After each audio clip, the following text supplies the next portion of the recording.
Hello and welcome to Gloomy Realm. Before we begin, take a moment to leave a comment and tell me where you're listening from. I always enjoy reading them.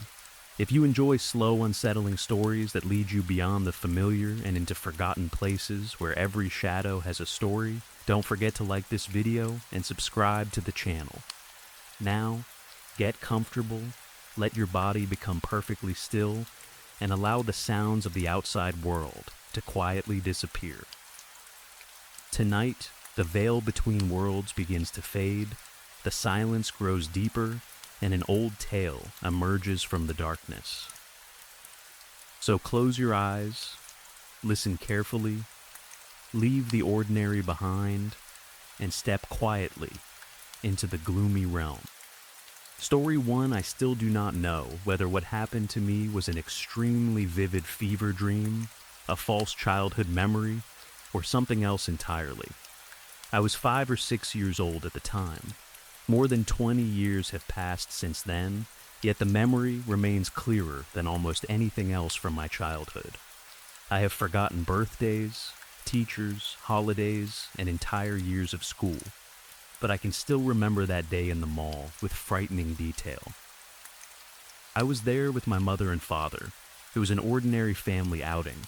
My mother was shopping while my father and I followed her from store to store.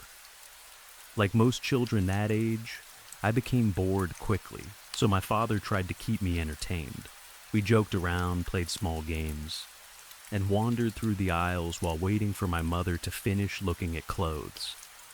Nothing about that day felt unusual, at least not at first. After some time, I suddenly needed to use the restroom. I told my father, and because my mother was still busy shopping, he took me to look for one. For some reason, we could not find a public restroom in the main part of the mall. We followed several signs, went down one hallway, turned around, and ended up near a service elevator. I remember that we did not visit that mall often, so even my father seemed unsure where we were going. Eventually, we reached what looked like the basement level. I should explain that the mall was old even back then. It had probably been built decades earlier, and many parts of it looked worn out.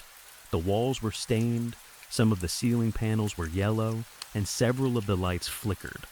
The mall was demolished years ago, so I cannot return there now, even if I wanted to.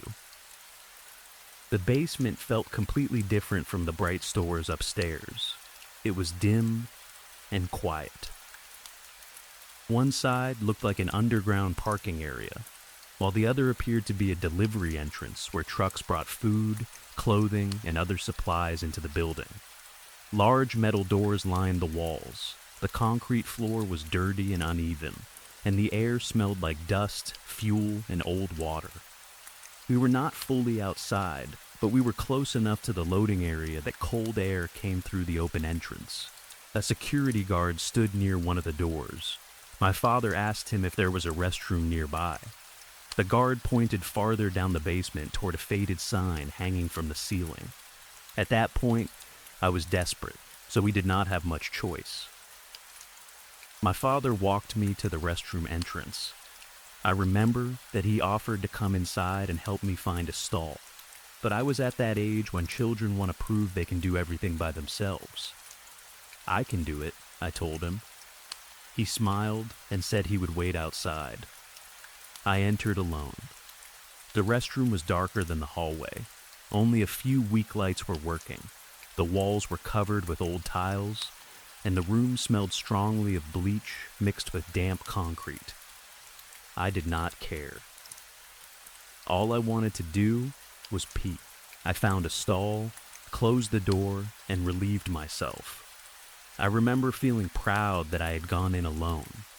I thought my father would be impressed that I did not need his help. After I finished, I opened the stall door. That was when I noticed the woman. She stood at one of the sinks, washing her hands. She had long, dark hair that fell down her back. She wore what looked like a Sunday dress, the kind of simple but formal dress someone might wear to church or a family gathering. She did not appear injured or strange. At first, she looked like an ordinary woman. I was not planning to wash my hands. I was a little kid, and I assumed nobody would know if I skipped it. But because she was standing there, I suddenly felt as if I should behave properly. Near the end of the row was a lower sink designed for children. It was the perfect height for me, so I walked over and turned on the water. I tried not to pay attention to the woman. Still, I could feel her looking at me. It was not the normal kind of glance adults sometimes give children. She was not smiling or checking whether I needed help. She was staring. I kept my eyes on my hands. The water was cold. I rubbed soap between my fingers, pretending not to notice her. The longer I stood there, the more uncomfortable I became. I wanted to turn and look directly at her, but something inside me told me not to. Looking back, I think I was already afraid. The restroom was dark. My father was outside. I was alone with a stranger who had not said a single word. I remember wishing I had allowed my father to come in with me. As I washed my hands, I began to feel as if the woman were moving closer. I never actually saw her take a step. I only felt the distance between us changing. The room seemed to grow quieter. Even the running water sounded far away. My heart began beating faster. I stopped washing, shook the water from my hands, and ran. I did not dry them. I did not look behind me. I pushed through the restroom door and rushed into the basement hallway. My father was waiting exactly where he had promised. The moment I saw him, relief flooded through me. I ran to him and told him we should go back upstairs. He must have noticed how frightened I looked, because he picked me up without asking questions. He carried me as we walked away. While resting my head against his shoulder, I looked back toward the restroom. The woman stood near the entrance. She was not following us. She was simply standing there, watching. I do not remember her expression. I only remember her eyes. They looked empty. My father turned a corner, and she disappeared from view. When we returned to the main part of the mall and found my mother, everything felt normal again. The lights were bright. People were talking. Music played from the stores. Children ran through the halls. The basement felt like a different world. I did not tell my parents about the woman. I think I was too young to explain what had frightened me. I probably believed they would say she was only another shopper. The rest of the day passed normally. By the time we returned home, I had almost forgotten about her. That night, I became sick. It started with weakness and chills. My skin felt hot, but I could not stop shivering. My mother checked my temperature and became worried. I remember lying in bed beneath several blankets while my parents spoke quietly in the hallway. My head hurt badly. Every muscle in my body ached. At some point, I fell asleep. Then I found myself somewhere else. The best way I can describe it is that I was inside a room made of flesh. I know how ridiculous that sounds. I know it sounds like something from a horror movie, but that is exactly what I saw. The walls were red, wet, and uneven. They moved slowly around me, tightening and relaxing, as if the entire room were breathing. Thick veins ran across the surface. The floor beneath me was warm and soft. Every time I moved, it shifted slightly, almost as if I were sitting inside the body of some enormous living creature. It felt like being trapped inside a womb or crawling through someone's intestines. Everything pulsed. Everything squirmed. I could hear deep, wet sounds all around me. Sometimes the walls squeezed inward, reducing the space. Then, they pulled away again. The air was hot and heavy. I began screaming for my parents. My voice sounded weak and distant. I cried and searched for a door, but there was no opening anywhere. I scratched at the walls, and my fingers sank slightly into them. Clear fluid and dark blood covered my hands. The room reacted. The walls tightened around me. I could feel something moving behind them. That terrified me more than anything else. I cried until I could barely breathe. Eventually, everything went black. When I opened my eyes again, I was in a forest. Tall trees surrounded me. Their branches blocked most of the sky, leaving the ground in deep shadow. The air was cold and smelled of wet soil, dead leaves, and smoke. Ahead of me was the entrance to a narrow cave. I heard people crying nearby. At first, I thought I had found help. Then I saw them. 4 figures dressed in long black robes stood near the cave. Their faces were mostly hidden beneath their hoods. Between them was a line of around 10 or 15 people. The people were tied together by ropes around their necks and wrists. Some were standing, others were kneeling or struggling to remain upright. At first, I thought they were prisoners. Then I saw their injuries. Even now, I struggle to describe what they looked like. Some had deep symbols carved into their skin. The marks looked deliberate, as though someone had used a knife to create complicated shapes across their chests, backs, arms, and faces. Some were missing fingers or hands. Others had large sections of skin removed. A few appeared to have been burned. One man's leg ended below the knee, and he dragged himself forward whenever the line moved. A woman near him had wounds so severe that I could not understand how she was still alive. Calling them beaten or tortured does not feel strong enough. They looked destroyed. The smell was unbearable. I do not know how I could smell something inside a dream, but I did. The air was filled with blood, sweat, infection, urine, feces, and rotting flesh. It was the worst smell I had ever experienced. Even now, after years working in hospitals, emergency rooms, and operating theaters, I have never smelled anything as terrible. I covered my nose and moved toward the side of the cave. There was a narrow space between the rocks where I could hide while still watching what was happening. I should have run. I should have moved deeper into the forest. Instead, I stayed. Maybe I was too frightened to think clearly. Maybe I wanted to understand what I was seeing. Or maybe something was keeping me there. 2 of the robed figures stood near the front of the line, searching along the cave walls. They moved their hands across the rocks as though looking for a hidden opening. The other 2 remained behind the prisoners, making sure nobody escaped. Then I saw her. The woman from the mall restroom stood among the prisoners. At first I did not recognize her. Her dress was torn. Her skin was dirty and covered in wounds. Her long hair hung around her face in tangled strands, but her eyes were the same. Empty, hollow, she turned her head slowly. Then she looked directly at me. My stomach dropped. For several seconds, neither of us moved. Then she lifted one hand and pointed. She did not shout. She did not call for help. She simply pointed toward the place where I was hiding. The 4 robed figures immediately turned. That detail has disturbed me for years. The woman never spoke. Nothing covered her mouth. As far as I could tell, she was physically able to speak.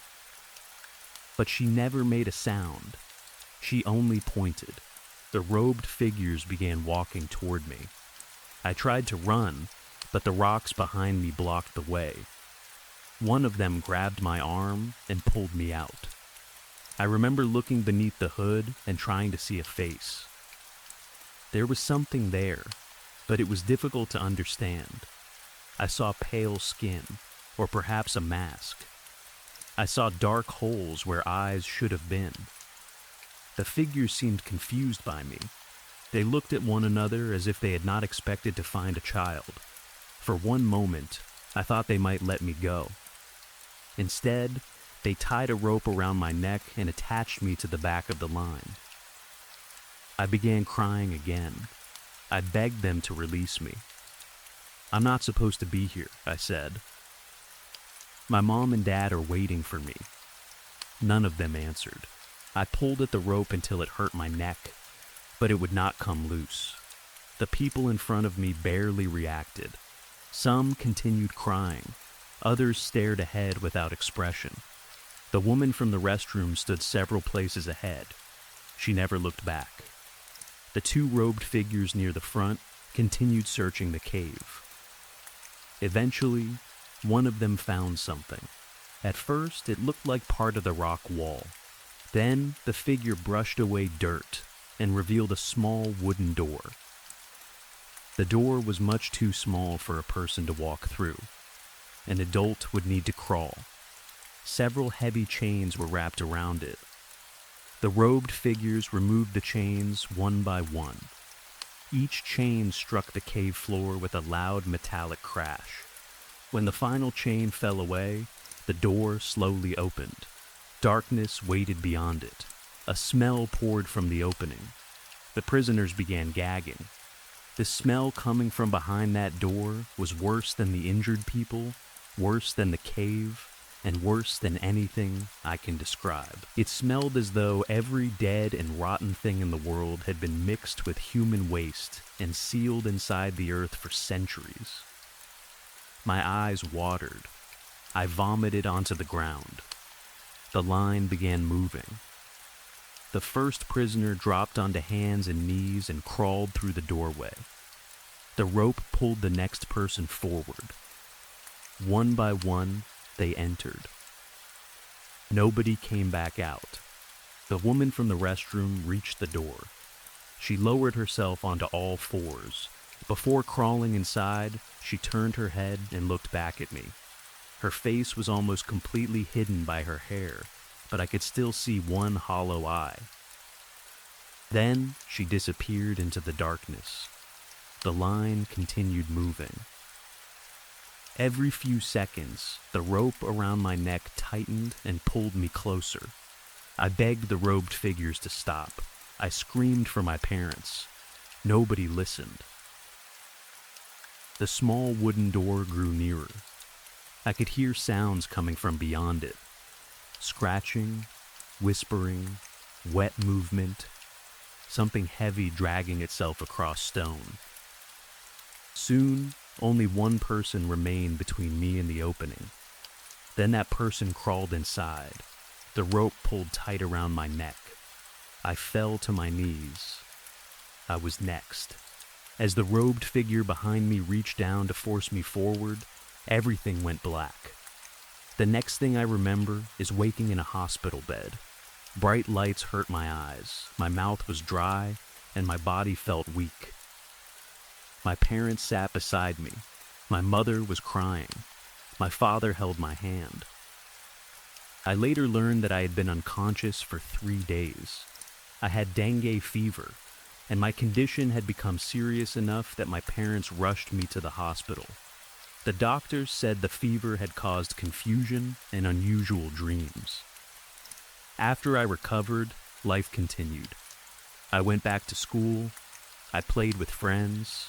I grew older. But the dream never completely left me.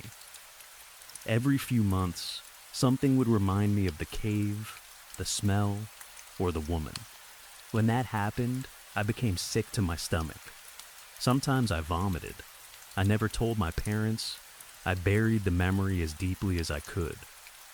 For years, I convinced myself that it had only been a fever dream.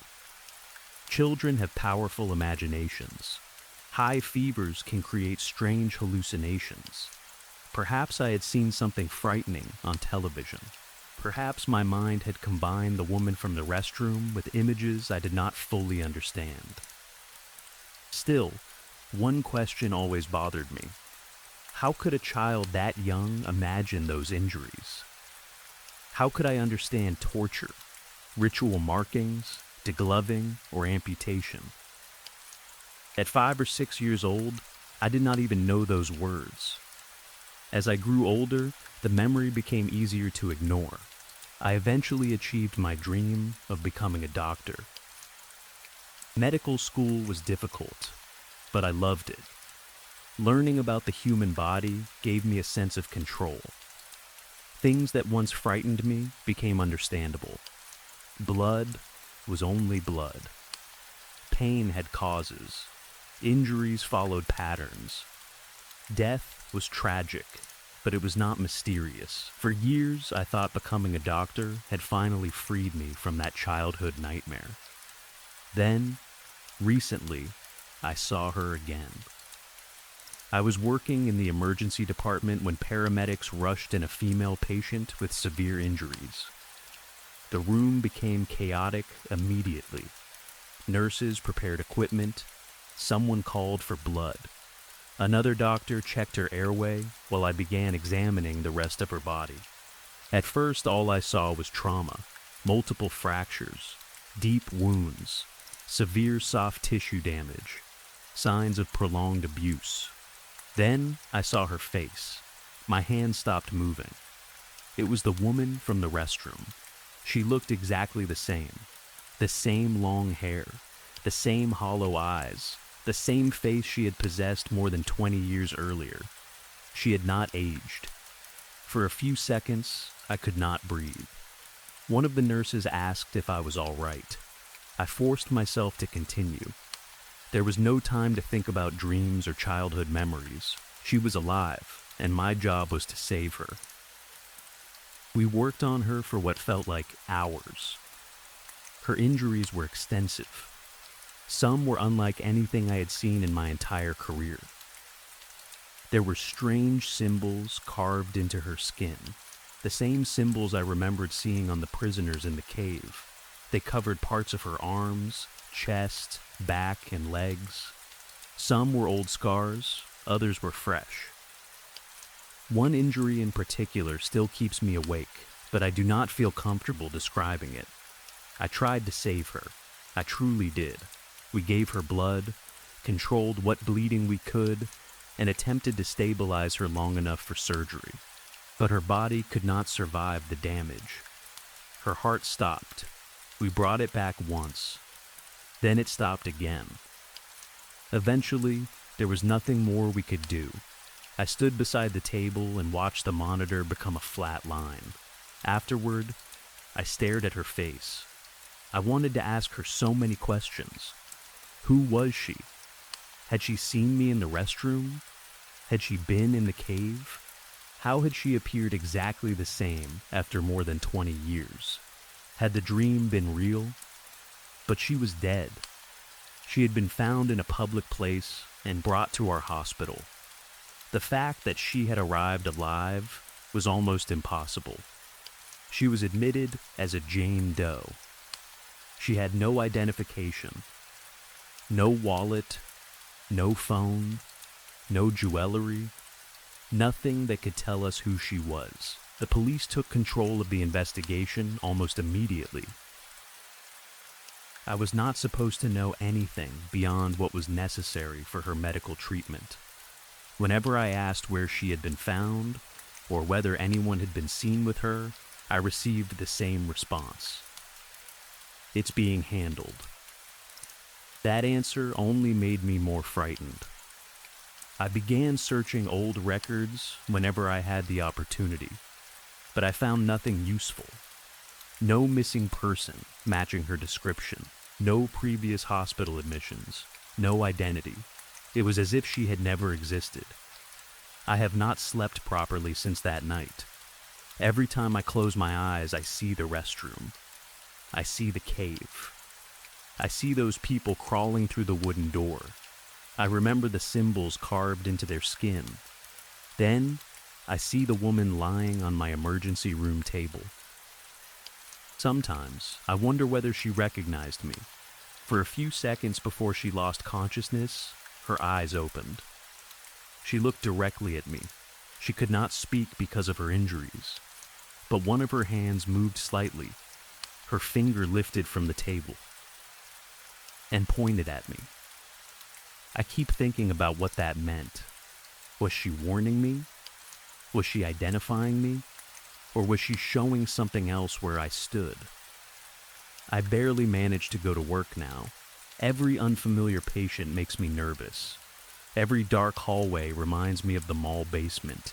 I have started seeing a psychiatrist because the fear and anxiety are affecting every part of my life. I know how unbelievable this sounds. I am a doctor. I understand fever, hallucinations, trauma, memory distortion, and mental illness. I know the brain can create false connections between unrelated events. I have tried to explain everything logically. Perhaps the woman only looked similar. Perhaps my childhood memory changed after seeing her. Perhaps my mind placed her face into an old nightmare. But I cannot explain the symbols. I cannot explain why she looked exactly the same age. I cannot explain why her injuries matched what I saw in the cave. And I cannot explain what happened 3 nights ago. I woke around 2:00 a.m. because my bedroom smelled terrible. The same smell from behind the wooden door. Rotten flesh, waste, wet earth. I turned on the light, but there was nothing in the room. Then I heard chains moving somewhere beneath the floor, slowly, one link at a time. I remained awake until sunrise. The next morning, I found a dark mark on the skin near my ankle. At first, I thought it was a bruise. It is not. It is a symbol. One of the same symbols that had been carved into the woman. I have not told anyone yet. I altered several details in this story and left out information that could identify the hospital, the patient, or anyone connected to the investigation. I had to protect her privacy even after her death. But I needed to tell someone. My head hurts as I write this. I feel sick. Part of me wants to investigate everything, but another part of me never wants to learn the truth. I keep thinking about the line of prisoners. I remember telling the robed figures that I was not supposed to be there. Maybe I was wrong.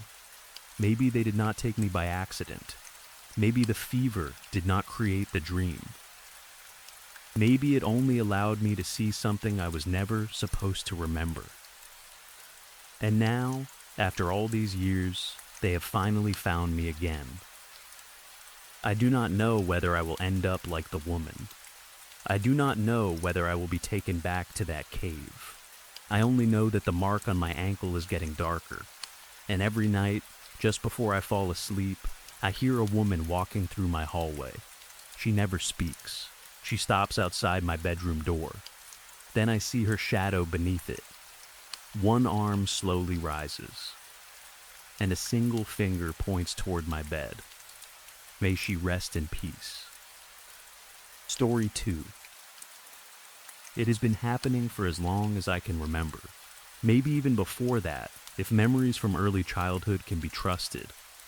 I know people say we often create false memories from stories our parents tell us or from old photographs we have seen too many times. But this feels different. It does not feel like something I imagined later. It feels like something that has always been waiting inside me. The sensation has always been the same. Do you know what it feels like to notice that something is missing before you understand what has changed? Imagine walking through your city and suddenly feeling uncomfortable, even though everything looks normal. Then, several minutes later, you realize that a huge tree that stood on the same street for 100 years has been cut down. Imagine visiting your favorite park and looking at a bench you have sat on hundreds of times. You feel that something is wrong, but you cannot explain it.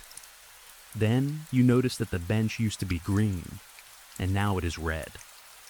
Or imagine looking up at a billboard above an old building. Yesterday, it showed a cute puppy hugging a roll of toilet paper. Today, there is a smiling woman holding a toothbrush. Before you consciously notice the new advertisement, part of your mind already knows that the world has changed. That is the feeling I have always had. There is a small delay between knowing that something is wrong and discovering what has changed. For a few seconds, minutes, or sometimes days, I am trapped between the two. I know that reality has shifted, but I do not know why. I have always called it a tape skip. I am old enough to remember cassette tapes. I remember placing one inside a player and pressing the button, then sitting patiently while the music played. Sometimes the tape would suddenly jump. A song would lose half a second, and even if you had not been paying close attention, you would notice it. Something would feel incomplete. Sometimes the tape would get tangled, and I would use my finger to wind it back into place. My index finger would ache afterward, but I did not mind. At least a cassette could be repaired. I often wish life worked the same way. I wish I could place my finger inside the center of everything that has gone wrong and turn it backward. I would accept the pain. I would let my fingers bleed if that was what it took to rewind my life. But I suppose I am not the only person who wishes for that. I am already moving too far ahead. That is another problem I have. Once I start thinking about the tape skips, my thoughts spread in every direction. There are too many memories, too many warnings I failed to understand, and too many moments I would rather forget. This time is different because I can already imagine what might change. That is the part that truly frightens me. I sometimes know where the change will happen, but I never know why. I cannot predict the event itself. I only feel the wrongness surrounding a person, object, or place. It is hard to guess what the feeling means. It is harder to identify exactly what will change. Harder still is accepting that I might be unable to stop it. Let me give you an example. I was 10 years old when I first understood that the tape skips were more than a strange childhood feeling. It was early in the morning, and I was sitting in the back seat of my parents' car. We were driving to the mall. I was half asleep, watching the streets pass through the window. On the way, we passed an old tree beside the road. I had seen that tree hundreds of times. It was enormous, with a thick, twisted trunk and long branches stretching over the street. It looked older than every building around it. As a child, I thought that if I climbed high enough, I might be able to touch the sky. That morning, the tree looked wrong. It was still standing in the same place. Its branches moved gently in the wind. Nothing appeared damaged or unusual. But it did not belong there. That was the only way I could describe it. It looked as though someone had taken the tree from another place and placed it beside the road during the night. I knew it had always been there, yet suddenly it felt foreign. I turned around in my seat and watched it disappear behind us. All through our visit to the mall, I kept thinking about that tree. My parents bought groceries and looked at clothes while I followed them, unable to focus. Why had something so familiar looked so strange? On the way home, I found out.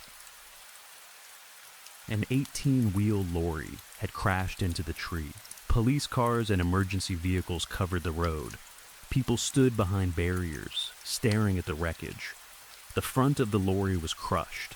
Broken branches and wooden splinters covered the street. The tree itself was gone. All that remained was part of the damaged trunk and a huge mess of leaves, branches, metal, and shattered glass. I remember staring through the car window and feeling something inside me relax. That is terrible to admit. Someone had been hurt. The driver could have died.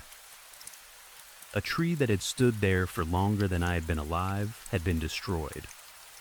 Yet the moment I saw what had happened, the strange feeling disappeared. The tape had skipped, and reality had finally caught up. It was like scratching an itch that had been driving me mad. That was not the first time it happened, and it was certainly not the last. But even now, I sometimes try to convince myself there is nothing strange about it. Maybe I noticed small details without realizing it. Maybe I saw weakness in the tree. Maybe I heard someone mention road repairs. Maybe my mind created the warning after the event happened. People are good at changing memories to make themselves feel special. I have considered every explanation. I have tried to believe that this is normal or that it is only an active imagination. But deep down, I know it is neither. I do not have a better name for it than a curse. Uncertainty is the heart of it. Always uncertainty. I never receive a clear vision. I do not see dates, faces, or exact events. I only feel that something no longer fits the world, even though the change has not happened yet. Sometimes I wonder if other people experience the same thing. Part of me hopes they do, because it would mean I am not alone. Another part hopes I am the only one, because I would not wish this feeling on anyone. If it belongs only to me, perhaps I can accept that I was simply given the worst hand by chance. I can believe that my life became this way for no reason. That might be easier than imagining others living in the same fear. The tape skips were not always terrible. When I was young, they sometimes felt like a game. I used to stand in front of the mirror and study my reflection, searching for anything that looked different. A strange feeling around my mouth might mean I was going to eat ice cream later.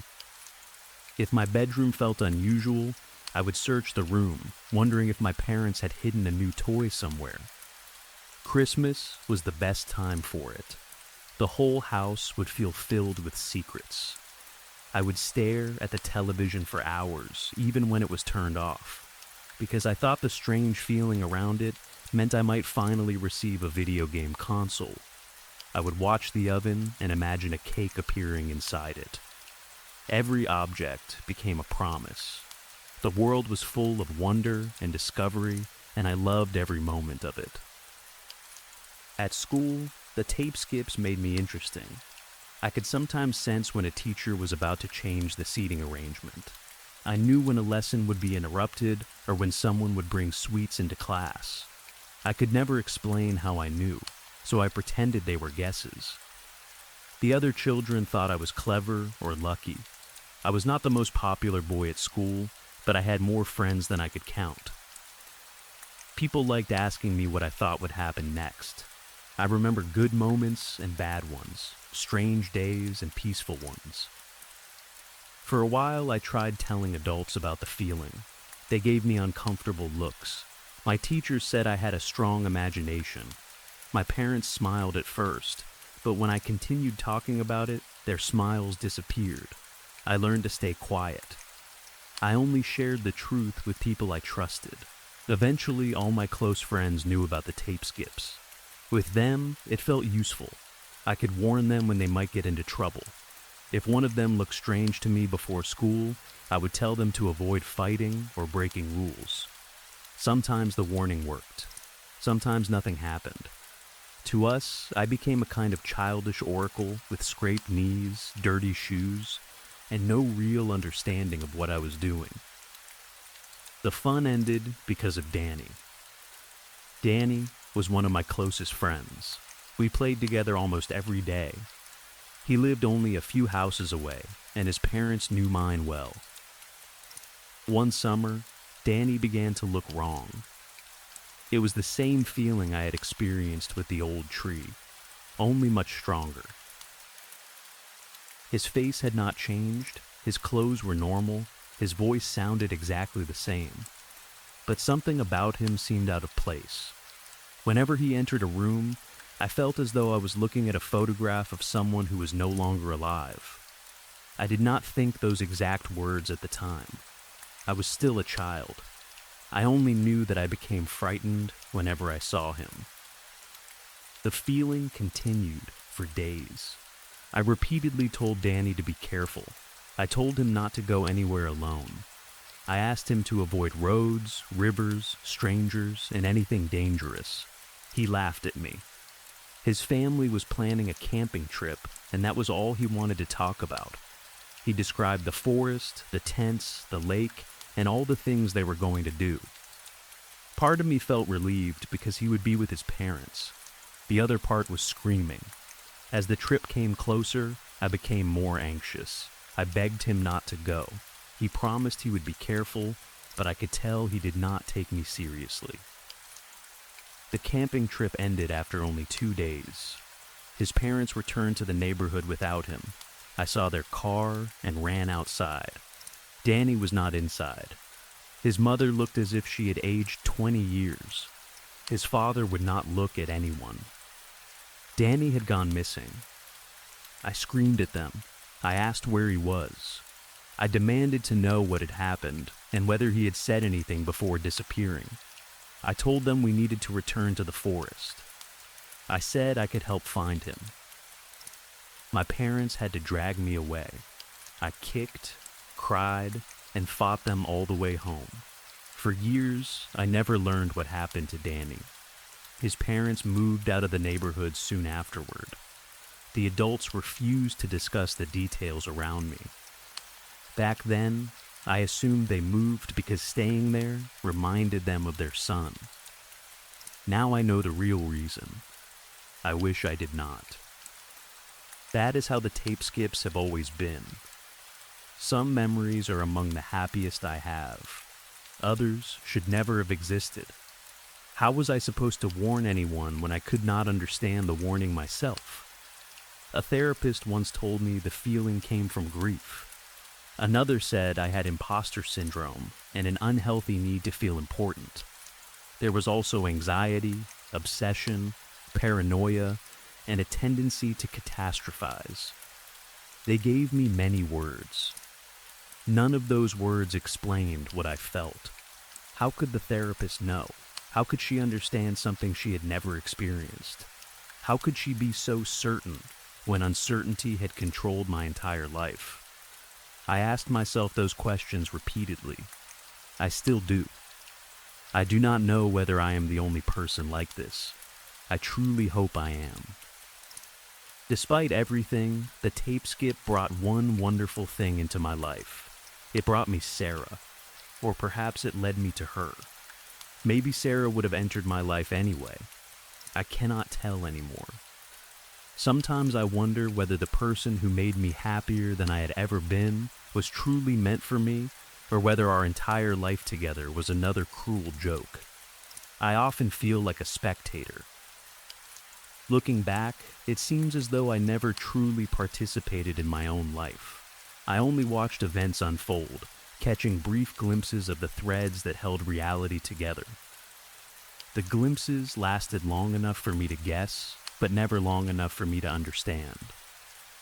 Sarah was different. She was perfect to me. She was the light in my life and the reason I endured the tape skips for so many years. She never believed in them. Not really, but she joked about them and teased me without making me feel broken. I met her when we were 16. It was during a summer I will never forget. I was sitting outside, watching the sunset. My eyes were almost closing when I suddenly felt the familiar strangeness across my chest. I looked down at my shirt. It seemed wrong. I checked for stains or tears, but it was completely clean. My mind began searching for explanations. Had I forgotten something at home? Was I about to spill a drink? Would someone give me another shirt? I kept looking down, trying to understand. Then, Sarah lost control of her bicycle. She later claimed she had shouted the entire time, but I did not notice her until she rode through a puddle. Dirty water and mud covered me from head to waist. My shirt was ruined. The tape skip ended, and I burst out laughing. Sarah stopped her bike and looked horrified. She apologized again and again, but I could not stop laughing. That accident gave us a reason to speak.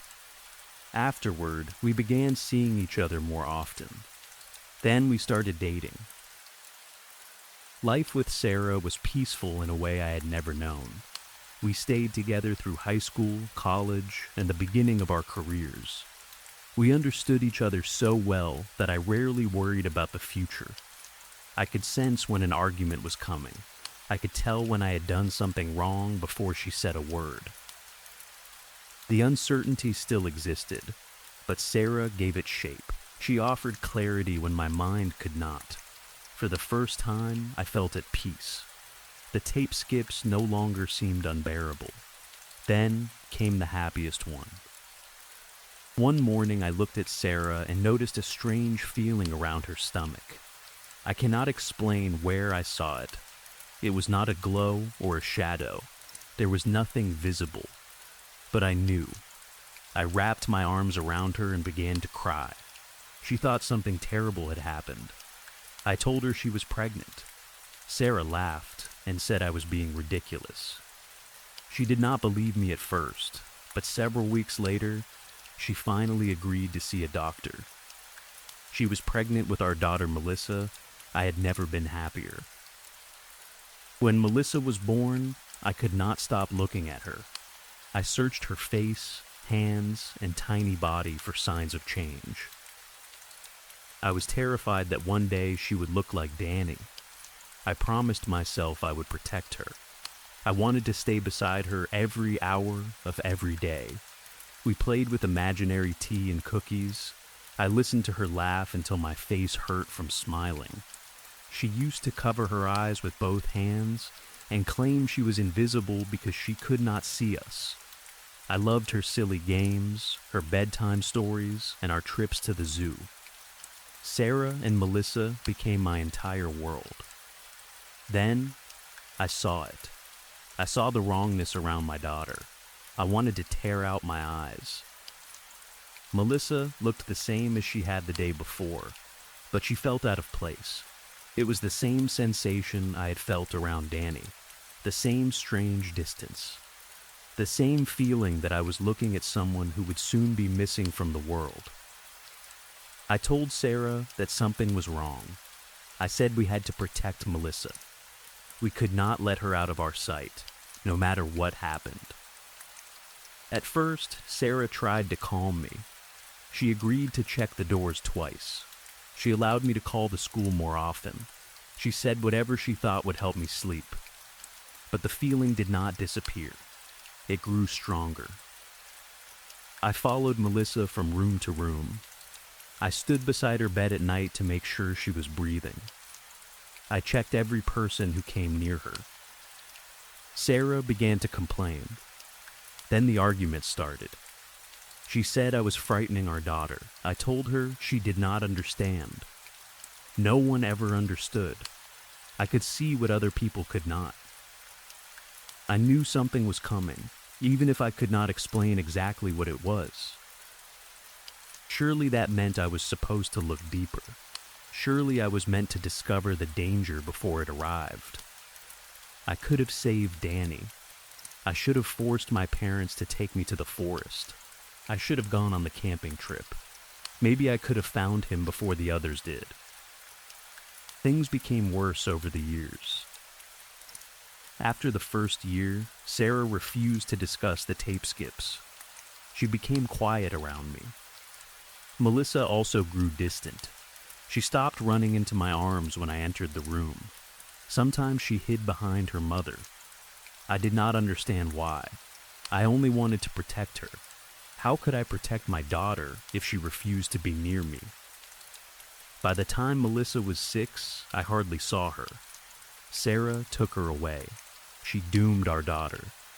She claimed she was protecting Melissa from me, but she was doing the opposite.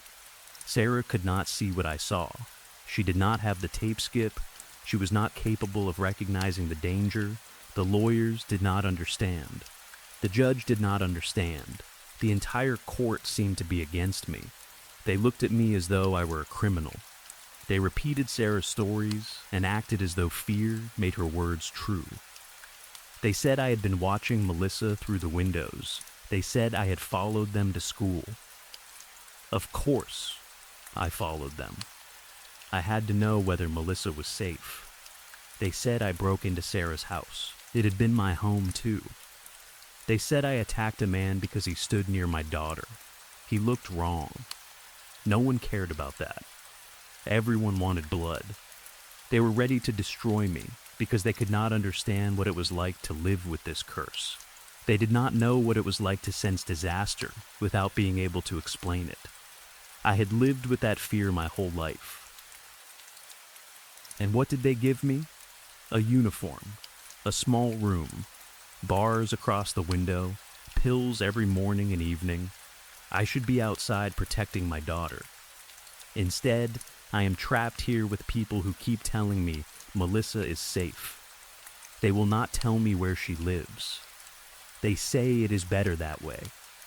But something has changed again. I can see it in the bars across my window. They look wrong. They have looked wrong since this morning. For hours, I have stared at them, trying to understand what the tape skip means. Maybe they will break. Maybe someone will open the door. Maybe there will be a fire. Or maybe my time is finally coming to an end. I do not know. I am ready to take my chances. Somewhere out there, Melissa is waiting for me, whether she knows it or not. I must find her. I must protect her. I will not fail the way I failed Danny. And if anyone reading this recognizes the wrongness I have described, do not tell anyone. Never tell your parents. Never tell a teacher. Do not tell a doctor or therapist. They will smile at first. Then they will begin writing things down. Eventually, they will take everything from you and call it help. Keep the tape skips to yourself. Maybe one day we will find each other. If that happens, I can teach you what I know. I can show you how to watch people without letting them notice. I can explain which pills to hide beneath your tongue and which cameras do not cover the corners of the hallway. I can tell you what happened to Danny. His parents did not leave the neighborhood because of grief. They moved because I found him. Years after he vanished, I saw his face in a newspaper photograph about an abandoned campsite. The search teams had discovered his remains beneath the ground near his family's old tent. His parents had buried him there. They said it was an accident. They said they panicked. They said Danny fell, struck his head, and stopped breathing. But I know there was more to it. His parents looked wrong before the camping trip, too. I had been watching the wrong person. The tape skip was never warning me about what would happen to Danny. It was warning me about what his parents would become. Perhaps I made the same mistake with Melissa. Maybe the wrongness was never around her. Maybe it was around me. No, that cannot be right. I am her father. I love her. Everything I did was to protect her. The bars still look strange. Someone is coming down the hallway now. I hear keys. I think the tape is about to skip again. And if you are reading this, Mom, thank you for the phone. I still do not know how you managed to smuggle it inside. You have always been my hero. Story 3. I woke up in the middle of the night for no clear reason. There had been no loud sound, no bad dream that I could remember, and no sudden movement outside my room. One moment I was asleep, and the next I was lying there with my eyes open, staring toward the window. My bed was pushed against one wall of the room, and the window was directly across from me. I had forgotten to lower the blinds before going to sleep, so pale moonlight spilled through the glass. It was not bright enough to light the entire room, but it gave everything a weak, gray shape. I could see the edge of my desk, the clothes hanging over a chair, and the faint outline of the door beside my bed. For a few seconds, I did not move. The ceiling fan turned slowly above me, creating a soft and steady white noise. Other than that, the apartment was completely silent. No cars passed outside, no pipes rattled in the walls, no neighbors walked through the building hallway. I turned my eyes to the right. My alarm clock sat on the nightstand only a few inches from my face. The numbers were glowing red, but my eyes were still blurry from sleep. It was sometime after 3 in the morning. I could not tell whether it was 3:12, 3:37, or something else. I only remember seeing the 3. I felt tired and slightly annoyed that I had woken up. My phone was lying beside me on the mattress. Before falling asleep, I had been watching videos with autoplay turned on. I had a bad habit of letting them continue until the battery died. Without sitting up or turning my body, I reached behind me and felt around until my hand found the phone. I lifted it in front of my face and pressed the power button. Nothing happened. The screen remained black. I pressed the button again and held it down, but the phone was completely dead. I sighed, reached for the charging cable beside the bed, and plugged it into the phone. I expected the small battery symbol to appear, but the screen stayed dark. At the time, I did not think much about it. I assumed it would take a few seconds before there was enough power to turn on. I placed the phone back on the nightstand and closed my eyes. That was when I heard the latch. It was a very small sound. Click. My bedroom door was directly beside the bed. The head of the bed was against the same wall as the doorway, so the door opened inward toward me. If I reached far enough, I could almost touch it without getting out of bed. I knew the sound of that latch. I heard it every day when I opened or closed the door. It was the quiet metallic click that happened when the handle turned and the latch slid out of the frame. The sound was clear enough to notice, but I was still half asleep. My first thought was that there must have been a draft. The building was old, and the doors did not always sit properly in their frames. Sometimes the air conditioning caused them to move slightly. I had probably failed to shut the door completely before going to bed. I kept my eyes closed. Then the door creaked. The sound was slow and light, like the movement of old hinges under very little pressure. I did not react. I was tired, and I did not want to wake myself completely. I told myself the door had moved because of the air. A few seconds later, it creaked again. This time, the sound was slightly longer. It did not sound as though the door had simply swung open. It sounded as if it had moved only a fraction of an inch. I opened my eyes. For a moment, I stared toward the window again, still trying to wake up enough to understand what I was hearing. Then the door creaked a third time. That was when something began to feel wrong. A draft would have pushed the door open in one smooth movement. It might have creaked once or twice as it swung, but it would not stop between movements. This sounded controlled. It sounded as though someone was opening the door very slowly. I turned my head counter-clockwise toward the wall behind me. Then I shifted my shoulders and rolled partly onto my back so I could see the doorway. The moonlight did not reach that side of the room very well. The door was mostly hidden in darkness, but I could still make out its shape. It was open, not wide, maybe 1 or 2 inches. A narrow black gap had appeared between the door and the frame. I stared at it, confused. The hallway outside my room was completely dark. The gap looked like a long vertical strip of empty blackness. At first, I saw nothing else. My eyes slowly adjusted. The longer I looked, the more detail appeared. There was the handle. The edge of the door. The faint reflection of moonlight on the paint. Then I saw something just above the handle. A finger. A single, thin finger was pressed against the inside edge of the door. It was pale, almost gray in the weak light. It was positioned in the gap as though someone standing in the hallway was using it to push the door open. For 1 second, I could not move. My brain refused to understand what I was seeing. Then I shot upright. What the fuck?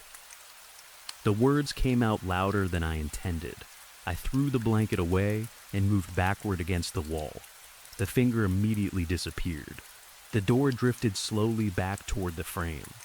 It did not slam shut. It simply moved until it was almost closed again. Someone was inside my apartment. That thought entered my mind with complete certainty. I reached for my phone. My hands were shaking so badly that I nearly knocked it onto the floor. I grabbed it, pressed the button, and stared at the screen. Still dead. I checked the cable. It was connected to the phone, but the phone was not charging. There was no battery symbol, no vibration, and no light. I unplugged it and plugged it in again. Nothing of all nights, the charger had chosen that moment to stop working. What the fuck? What the fuck? I repeated the words quietly at first, then louder. I wanted whoever was outside the room to know that I was awake. I hoped that if there really was an intruder, the sound of my voice would frighten them away. At the same time, my mind began searching for another explanation. Maybe I had dreamed it. I had only just woken up. It was possible that I had been half asleep and imagined the finger. I had experienced strange things between sleeping and waking before. Once, I thought I saw a dark figure standing near my closet, but when I turned on the light, there was nothing there. Another time, I heard someone whisper my name even though I was alone. People called those things hypnagogic or hypnopompic hallucinations. I could never remember which word was correct. Maybe that was all this was. Maybe the door had moved because of a draft, and my tired mind had turned a shadow into a finger. I sat there breathing hard, trying to convince myself. Then I heard my front door close. It came from the far end of the apartment. Thud click. The sound was loud, heavy, and unmistakable. I knew that sound too. My front door was thick and fitted with a strong automatic latch. Whenever it closed, it made a deep thud followed by the sharp click of the lock catching. Someone had just left my apartment. Any hope that I had imagined everything disappeared. I sat frozen for a few seconds. Whoever had been inside must have thought the apartment was empty. Maybe they had broken in to steal something. Maybe they had opened my bedroom door to check the room, seen me wake up, and run. That explanation was terrifying, but at least it made sense. I did not own a gun. I had no baseball bat or anything else beside the bed that could be used as a weapon. The only thing I could think of was a folding knife in the outer pocket of my backpack. The backpack was on the floor near the desk. I moved quietly across the room, keeping my eyes on the door. I expected it to open again at any moment. I crouched, pulled open the pocket, and found the knife. My fingers slipped against it twice before I managed to take it out. I opened the blade and held it tightly. It was not a large knife, but it made me feel slightly less helpless. My phone was useless. I could not call the police, message anyone, or use the flashlight. I decided the best thing to do was leave the apartment as quickly as possible and find help in the building. I also thought I might see the intruder running down the hallway. That idea should have frightened me more than it did.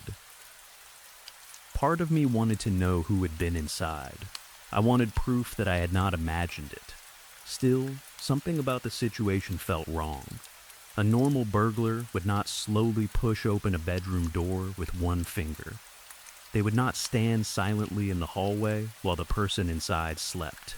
They would not move the door 1 inch at a time. But I was too frightened to think clearly. My bedroom door opened into a narrow hallway. The bathroom was immediately to the left, and farther ahead the hallway opened into the living room and kitchen. The front door was on the opposite side of the apartment. From my bedroom, it was a straight path to the entrance, maybe 40 or 50 feet. I stood behind the door with the knife in my hand. For a moment, I listened. The apartment was silent again. The ceiling fan hummed behind me. I placed my hand on the bedroom door and pulled it open. The hallway beyond was completely dark. I had left no lights on in the living room. The only brightness came from the moonlight behind me, and it reached only a short distance into the hall. I leaned forward and looked toward the front door. I could not see anyone. I could not wait there. Every second I remained inside made me feel more trapped. I raised the knife, lowered my body slightly, and ran. I sprinted straight down the hallway. The entire run could not have taken more than 4 seconds, but it felt much longer. Every dark doorway seemed occupied. I expected someone to step out of the bathroom or rise from behind the sofa. My bare feet struck the floor hard. I reached the front door almost without breathing. By then, I was panicking like a child, running upstairs after switching off the lights below. I had the same primitive feeling that something was behind me, close enough to touch my back if I slowed down. Why was I so scared? I had heard the intruder leave. I should have felt safer. Instead, one thought entered my mind. What if whoever had been in my bedroom had not left? What if they were still inside with me? I grabbed the front door handle and pulled. The door did not move. I pulled harder. It was locked. I stared at the handle, not understanding. The lock could only be turned from the inside unless someone outside had a key. If the intruder had just run out, why was the deadbolt still locked? For a few seconds, I stood there completely still. Had I imagined the front door closing? Had I imagined the finger? Was I losing my mind? Behind me, the apartment remained dark and silent. I did not turn around. I reached up, turned the deadbolt, and pulled the door open so quickly that it struck the wall. I stumbled through the opening into the building hallway. The lights outside were dim but working. The yellow bulbs made the stained carpet and faded walls look even older than usual. I grabbed the outside handle of my apartment door and pulled it behind me. My plan was to shut the door and run for the stairs. I pulled hard, then released the handle and began moving. I made it several steps before something caught my attention. The door had not made the usual sound. There had been no heavy thud, no click. It had not closed. I had turned right and was already running toward the stairwell. I slowed for only a second and looked over my shoulder. The door to my apartment was still open. It was not wide, only a few inches. At first, I thought it had simply failed to latch. Then I saw the edge of the door move slightly. Something was holding it open. A single, thin finger was curled around the edge. It was the same finger I had seen beside my bed. The hand itself was hidden behind the door. I could see only that one long finger wrapped around the wood, preventing the door from closing. I stopped thinking. I turned and ran. I did not shout. I did not look back again. I reached the stairwell and almost fell as I took the first flight too quickly. I grabbed the railing with one hand while still holding the knife in the other. I ran down 3 flights. My legs felt weak and my lungs burned. I expected to hear the apartment door open above me. I expected footsteps to follow. I heard nothing. That silence was almost worse. When I reached the lobby, I stumbled across the floor and collapsed beneath the mailboxes. The lobby carpet was old and faded. I remember staring at the strange pattern in it while trying to breathe. I still had the knife in my hand. I do not know how long I sat there before I realized that someone might see me and think I was dangerous. I closed the blade and placed it beside me. There was no one at the front desk. The building did not have a security guard at night. I could not call anyone. I considered going outside and looking for help, but I was barefoot and wearing only a t-shirt and shorts. I was also afraid that whatever had been in my apartment might come down the stairs. About 5 minutes later, a maintenance worker entered through the main door. He stopped when he saw me on the floor. I must have looked insane. I was shaking, sweating, and struggling to speak. I told him that someone had broken into my apartment. Then I told him about the bedroom door and the finger. His expression changed when I mentioned that part. He probably thought I was drunk or on drugs. I kept insisting that I was sober and that someone was still upstairs. Eventually, he took out his phone and called the police. 2 officers arrived a short time later. I explained everything again. I told them that my bedroom door had opened by itself, that I had seen a finger, that I heard the front door close, and that the apartment door had been held open when I ran away. They asked whether I had taken any drugs or medication. I said no. They asked whether anyone else had a key. Again, I said no. One of the officers stayed with me while the other went upstairs with the maintenance worker. A few minutes later, the second officer returned and asked me to come up. I did not want to go back. They insisted that the apartment was empty. The officers searched every room. They checked the bathroom, the closets, the space under the bed, the kitchen cabinets, and even the small balcony. They found no one. There were no signs of forced entry. The windows were locked. Nothing had been stolen. The front door was not damaged. The officer tested the lock several times. It worked normally. They suggested that I might have woken from a nightmare and become confused. I asked how a nightmare could hold my apartment door open. Neither officer answered that question directly. One of them said that old doors sometimes failed to close properly. I did not tell him that I had seen the finger clearly. There was no point. The police eventually left. I did not stay in the apartment that night. The maintenance worker allowed me to sit in the building office until morning. Later, a friend came to collect me. I returned during the day to gather some clothes and important belongings, but I never slept there again. Within a week, I had moved out. For months afterward, I tried to understand what had happened. I searched online for stories about sleep hallucinations. I read about night terrors, false awakenings, and dreams that continue after a person opens their eyes. I learned that the human mind can create incredibly realistic images when someone is between sleeping and waking. That explanation helped with the first finger. It did not explain the front door. I considered the possibility of an intruder. Maybe someone had entered with a stolen key. Maybe they had locked the door again before hiding somewhere.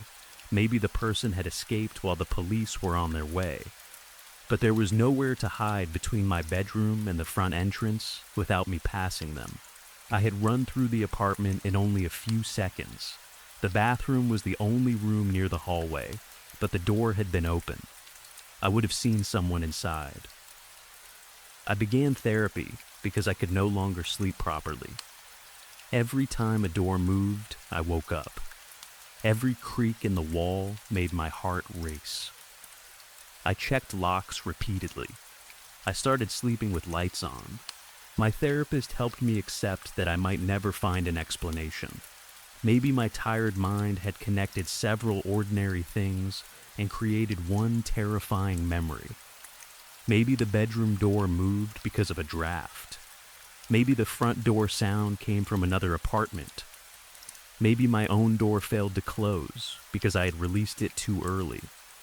Maybe the finger was only a shadow. That is what I tell myself. Most days, I believe it. I have never seen anything like it again. I now live in a different building, far from that apartment. My phone charges beside the bed every night, and I always make sure the bedroom door is fully closed before I lie down. Still, there are nights when I wake sometime after 3. The room will be dark. The fan will be turning quietly above me. I will lie there listening, trying not to move. Then, just as I begin to drift back to sleep, I will hear my bedroom door creak, only a little. Then, a little more. Always just an extra bit too much. Story 4. There are certain nights when the terrors come. On those nights, I wake up and see the spirits of everyone I have ever known who has died standing at the foot of my bed. They never speak. They only stare at me. Sometimes they look the way I remember them. Other times, they appear exactly as they did when death took them. Broken, burned, drowned, sick, or empty-eyed. Whenever that happens, I take my dog for a walk. Tonight was one of those nights. I opened my eyes and saw my former best friend, Nick, standing at the end of my bed. His head tilted slightly to one side as he stared down at me. One half of his face had been crushed inward. Most of his features had been torn away in the car accident, leaving only one visible eye. I still knew it was him. I recognized the tattoos on his arms. There was one on the middle of his forearm that I remembered especially well. I had been sitting beside him when he got it. We had matching ones done on the day David Lynch died. The design was the Owl Lodge symbol. Nick and I had always loved strange films. We used to stay awake until morning, drinking cheap beer and arguing about what everything meant. I missed him. For a few seconds, I wanted to keep looking at him. I wanted to imagine that he was still alive, standing in my bedroom after letting himself inside like he had done 100 times before. But then I noticed the figures beside him. I closed my eyes. As much as I missed Nick, there were others I missed more. Morris immediately knew we were going outside. He did not seem bothered by the dead. He lifted his head from the blanket, stretched his front legs, and jumped from the bed with a soft, heavy thump. His tail started wagging as he hurried toward the bedroom door. Morris was an older black Labrador had adopted from the local shelter after Sue's died.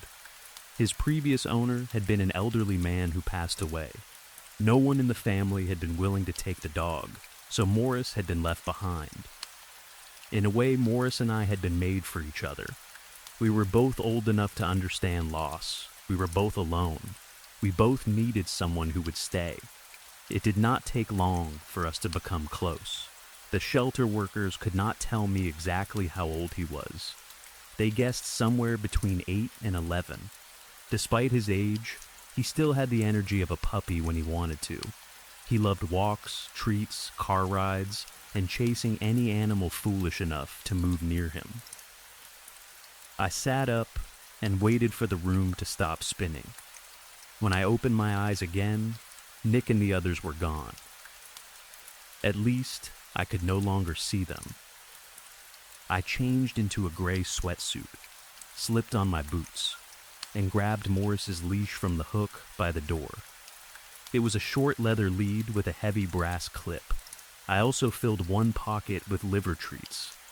Morris paced in circles while I dressed, his nails clicking against the wooden floor. "All right," I whispered. "I'm coming."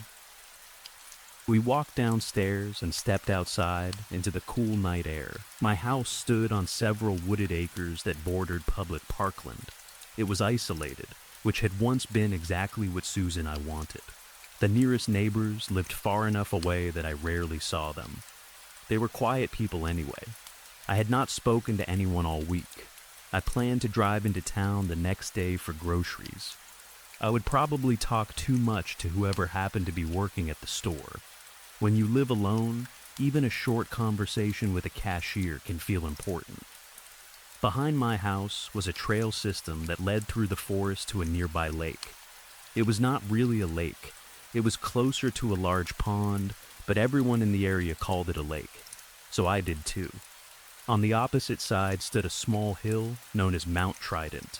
It was not a real mountain either, but people around there enjoyed giving things names that made them sound more impressive. I usually walked to the top. Once the trail climbed above the tree line, there was a beautiful view of the water and surrounding forest. On a clear night, you could see for miles. Tonight, the sky was cloudless and the moon was high. Before heading toward the trail, I opened the passenger door of my Jeep and reached into the glove compartment for my flashlight. I probably did not need it. The moonlight was bright enough to follow the trail. Still, the flashlight made me feel safer. It was powerful, nearly 3,000 lumens, and bright enough to light up a large part of the forest. I told myself it could scare away most wildlife. There were bears and wolves in the area. I had never had a serious encounter with either, but I liked being prepared. I clipped the leash to the back of my trousers instead of putting it on Morris. He preferred to explore freely, and I liked seeing him move through the woods without anything holding him back. He had spent most of his life in the city. I believed he had earned a little freedom. I only carried the leash for emergencies. Morris had a habit of becoming far too excited whenever he saw an animal. Rabbits, squirrels, raccoons, deer, birds, and even bears were all equally interesting to him. At his age, he was unlikely to catch anything. That did not stop him from trying. The moon hung above us like a huge white plate. It seemed larger and brighter than usual. It might have been a supermoon, though I had not checked. For some reason, I imagined Morris and I were the only creatures in the world looking at it. He trotted ahead of me as we entered the forest. The land was covered with Douglas fir, red cedar, and several kinds of pine. Most of the forest was second or third growth, so the trees were not packed tightly together. There was plenty of space between them. Usually that made the walk feel open and peaceful. Tonight, the empty spaces felt wrong. As I followed Morris, I thought I saw someone standing between the trees. It was only a silhouette, tall, still, watching me. I stopped walking. Morris continued a few steps before looking back. The shape remained where it was, partly hidden by the shadow of a cedar. I could not see a face. A drop of sweat slid down the middle of my back and made me jump. For one terrible second, it felt as if the shadow had reached across the darkness and touched my spine. I looked away. It was probably nothing, a leftover image from the night terror. Maybe someone from my past had decided to follow me into the woods. I know I am not normal. I have lived through too much death. I have seen people refuse to look into the open caskets of their grandparents or parents. They say they want to remember them alive. I understand that. But I have never been able to look away. I stare into every casket because I want as much time with the people I love as I can get. I hold their cold hands. I whisper into their ears. I tell them how much I love them. Then I watch them disappear into the ground. I have buried both sets of grandparents. I have buried my parents. I have buried my brother and sister. I have buried friends. I buried Nick, and I buried my wife Suze. When I finally forced myself to look between the trees again, the silhouette was gone. A hollow feeling formed in my stomach. I watched Morris moving across the path ahead of me. He was difficult to see, a black dog moving through black shadows, but his presence calmed me. If anything dangerous was out there, Morris would notice. At least, he probably would. His hearing was not as good as it had once been. The path eventually left the thickest part of the woods and followed the edge of the lake. Moonlight shone across the surface, turning the water silver. I stopped and took a deep breath. For a moment, I simply stood there and looked at the reflection of the sky. I rubbed the back of my neck, trying to loosen the muscles, but the tension felt like a solid block beneath my skin. Bodies of water had not been easy for me since Suze died. They always reminded me of the river. They reminded me of finding her face down in the water.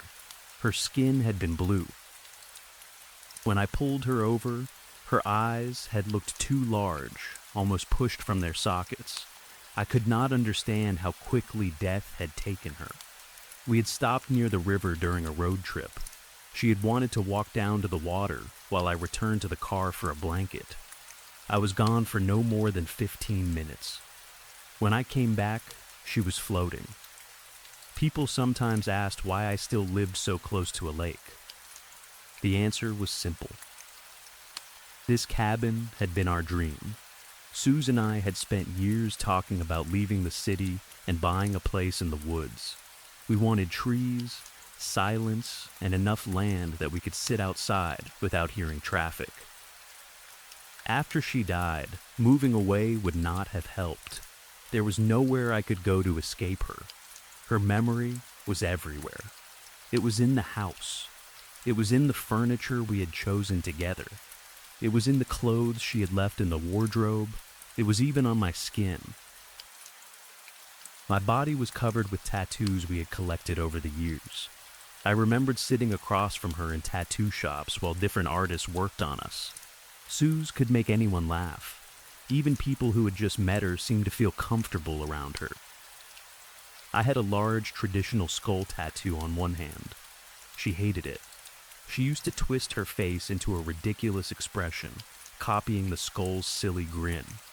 I could still hear her laughter when I looked at it. Standing beside the lake, I missed her more than usual. That was the kind of man I had become.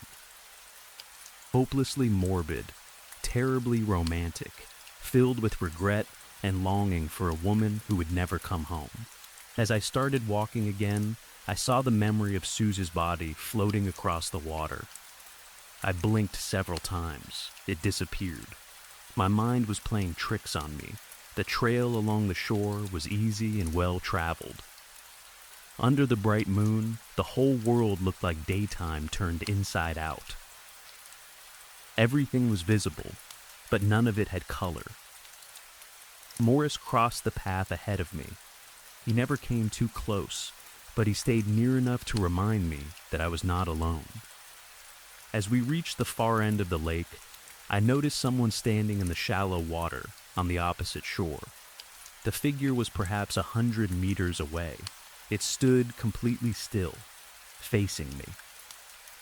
Another ghost, another shadow from my past, another piece of the night terror that had followed me outside.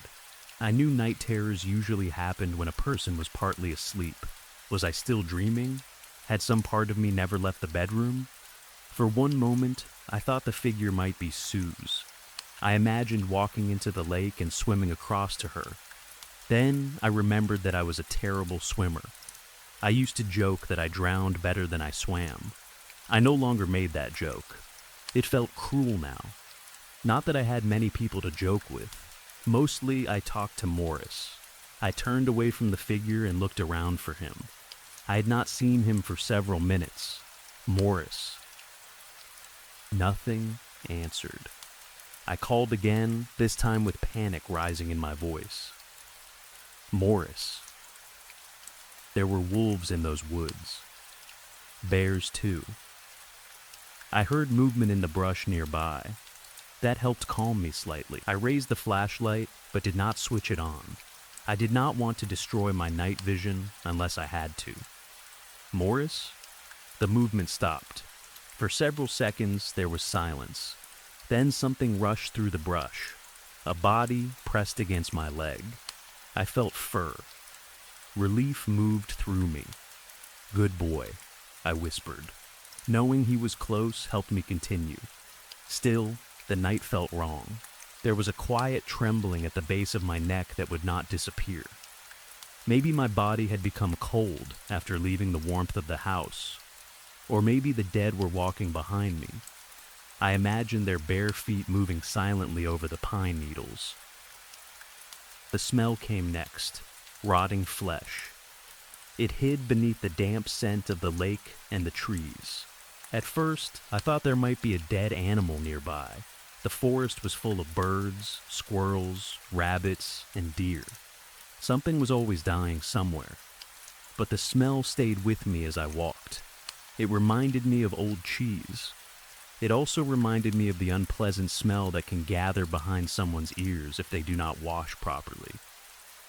Then it brought back a memory I did not want. I had been there when my mother found Grandma Penny. I remembered the smell that came through the house when she opened the bedroom door. Rot. My mother's expression changed immediately. Her face seemed to fall. Her voice cracked when she told us children to return to the minivan and wait. My brother and sister listened. I did not. I stood outside and watched through a narrow opening in the blinds. I saw my mother find Penny. My grandmother's skin was pale, almost gray. She had been dead long enough for the stiffness to leave her body. Decomposition had already begun. I watched my mother fall to the floor. She cried while breathing in the smell of her own mother's decay. I shook my head and tried to remove the memory. I focused on the trail. We had reached the base of Mount Trident. Morris moved ahead of me, still little more than a shadow winding between the trees. The climb began with several steep switchbacks. I was not young enough to find climbing easy, but I was not old enough to call it impossible. The first part exhausted me. My legs burned. My lungs worked harder. Sweat formed along my forehead, despite the cold air. After a while, my body filled with energy. I climbed higher through the trees until I reached the ridge where the forest began to thin. The trees near the top were smaller. Low bushes and scrub covered the ground. The path opened, revealing the final climb toward the top. I saw Morris's dark shape run across the trail and disappear into a patch of undergrowth.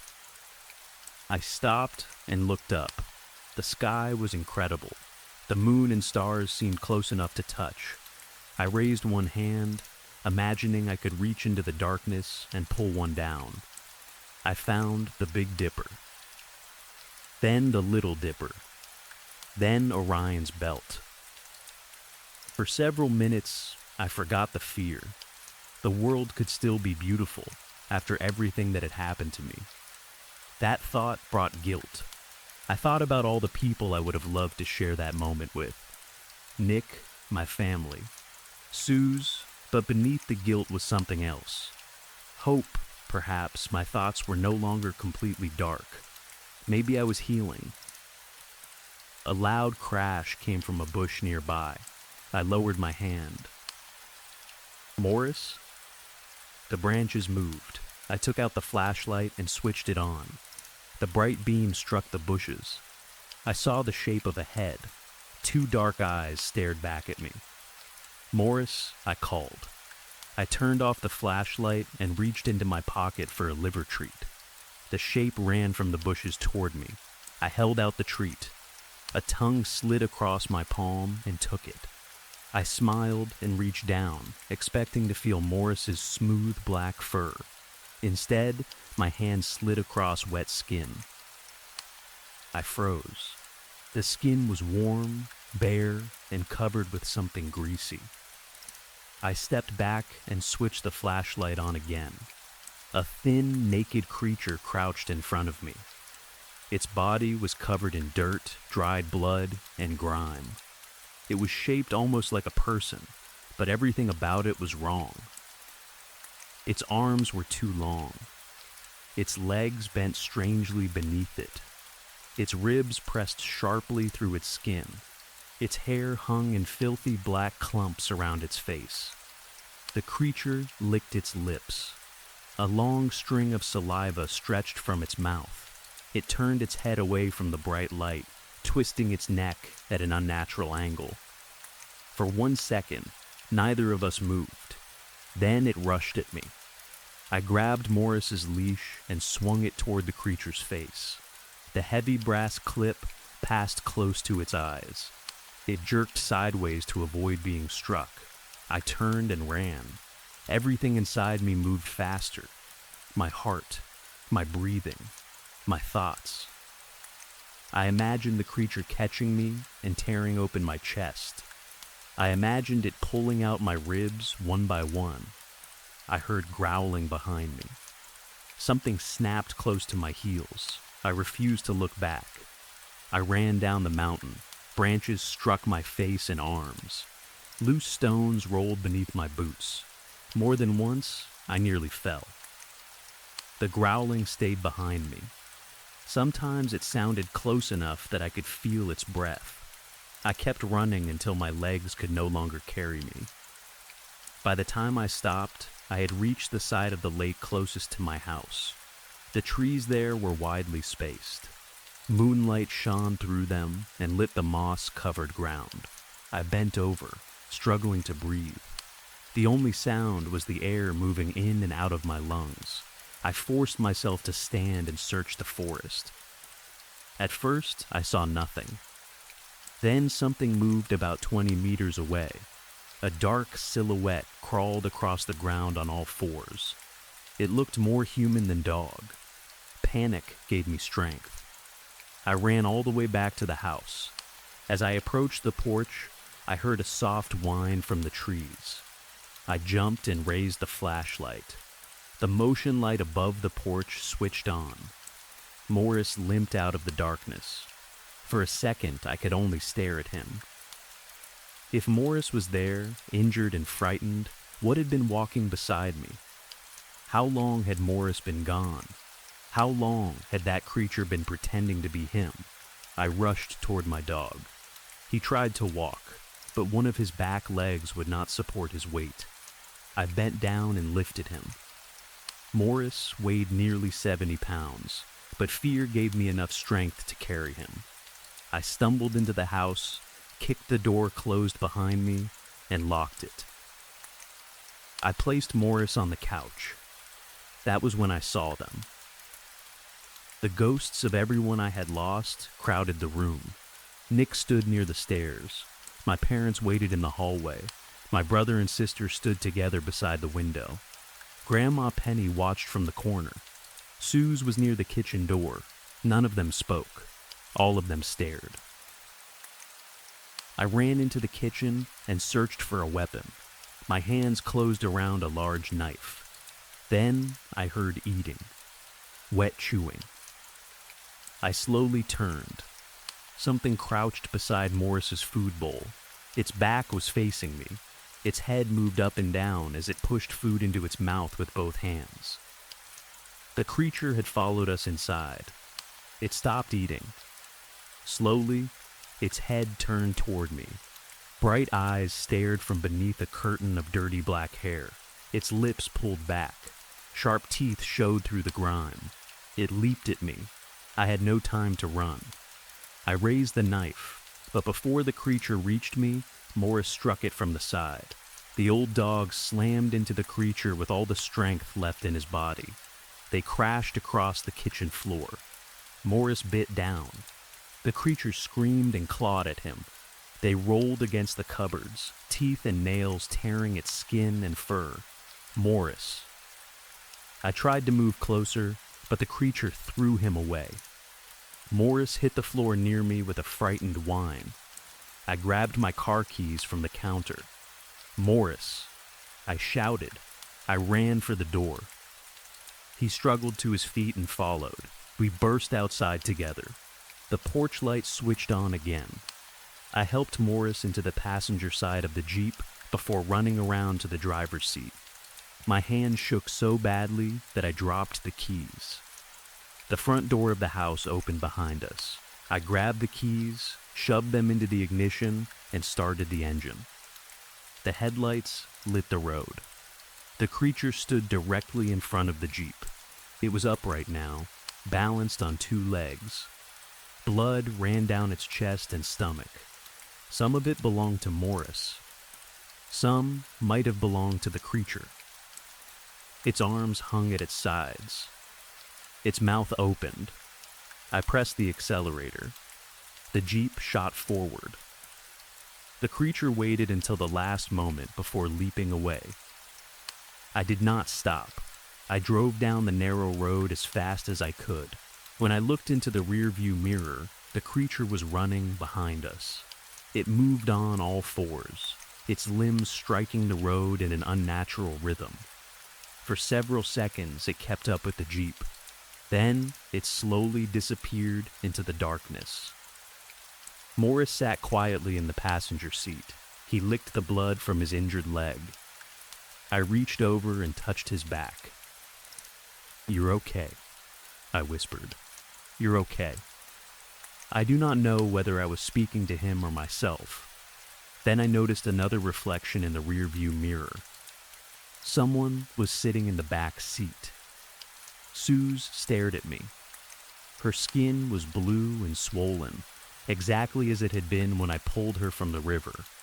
Her wet hair hung around her face. Water dripped from her clothes onto the seat. Her eyes remained fixed on mine. I turned my attention back to the road.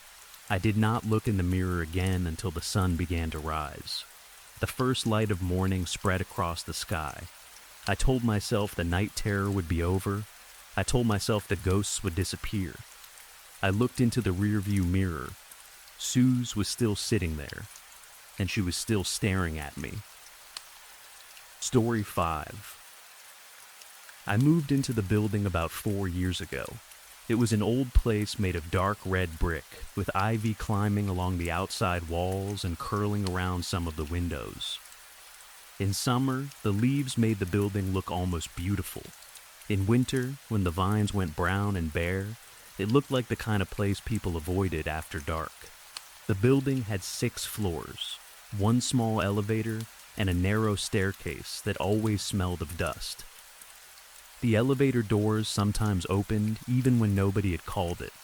The radiators clanked loudly through the winter, and the pipes inside the walls groaned whenever someone used hot water.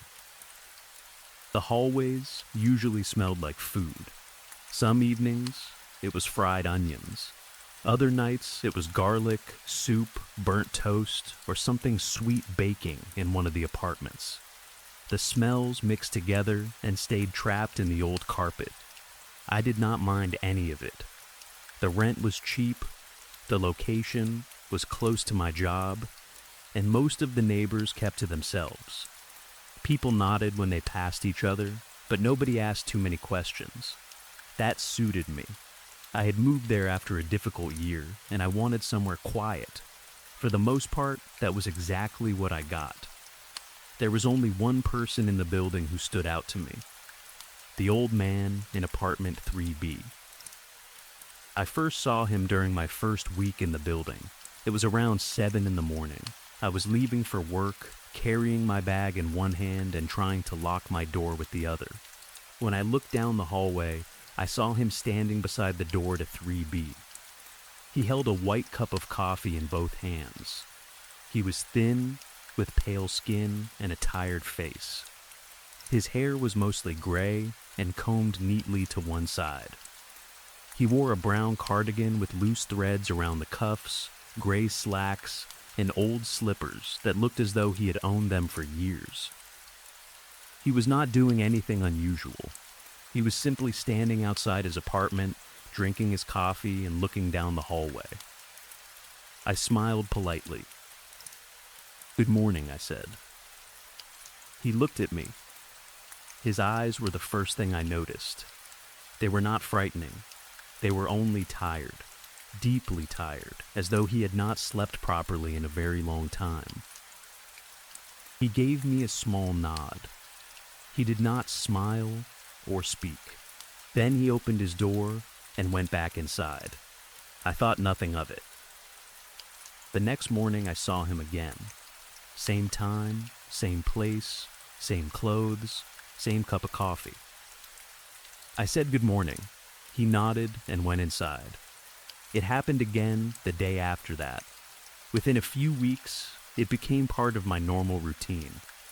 At around 7 every morning, the old man would be outside apartment 3B. Sometimes I was leaving for work. Sometimes I was returning from an early trip to the store.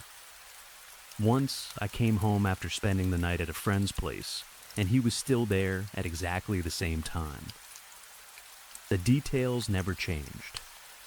The brown cardigan, the gray slacks, the worn slippers, the white coffee cup, the same tired look in his eyes.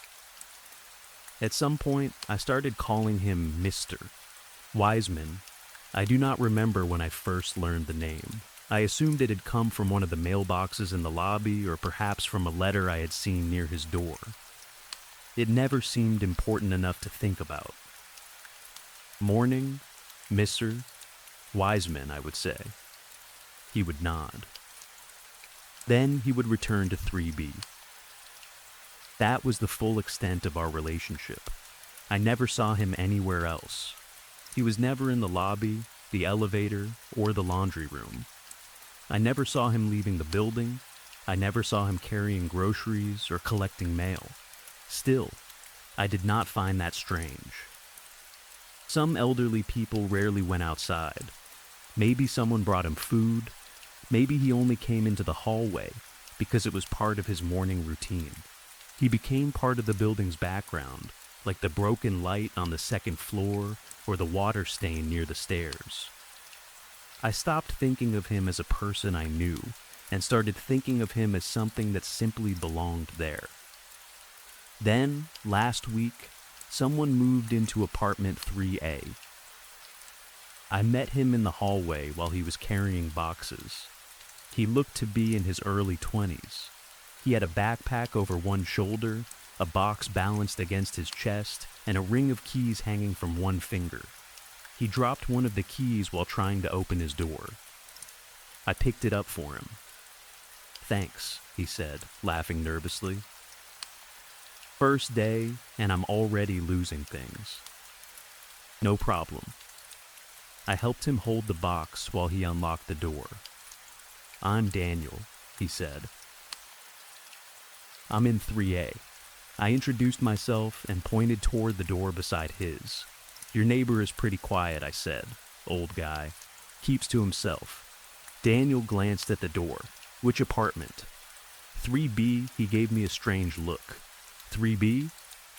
"Yeah." He shifted the box in his arms. "The landlord told me 3B was empty." I laughed because I thought he was joking. "It's definitely not empty." Daniel did not laugh. "She said no one has lived there for years." I asked about it because I wanted to know if the walls were thin. I looked toward the door. The brass number 3B was dull and scratched. The wood around the lock looked darker than the rest of the door. "There's an old man living there," I said. "I see him every morning." Daniel frowned. "Maybe you're thinking of another apartment." "I'm not." He shrugged. "Maybe the landlord gave me the wrong information." He carried his box inside, but before closing the door, he looked once more at 3B. His expression made me uncomfortable. That evening, I sat in my apartment and tried to remember the last time I had seen Mr. Wiseman. It had been that morning. At 7, exactly, he had been standing in the hallway with his coffee. I had said good morning, and he had nodded before returning inside. There was nothing uncertain about the memory. The next day, I went downstairs to speak with the landlord. Mrs. Chen had managed the building for nearly 20 years. She knew every tenant, every repair, and every complaint. Her office was behind the front desk in the lobby, filled with paper files and old photographs of the building. She was sorting mail when I approached her. "Can I ask you something about apartment 3B? Her hand stopped moving. It was only for a second, but I noticed it. "Why?" she asked. "I met the new tenant in 3A. He said you told him 3B was empty." "It is empty."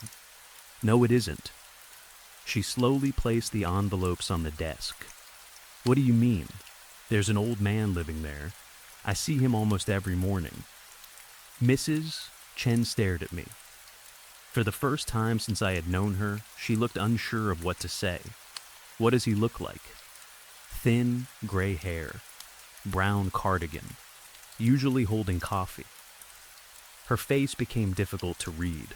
"There hasn't been anyone in 3B since 2009, she said. "That can't be right.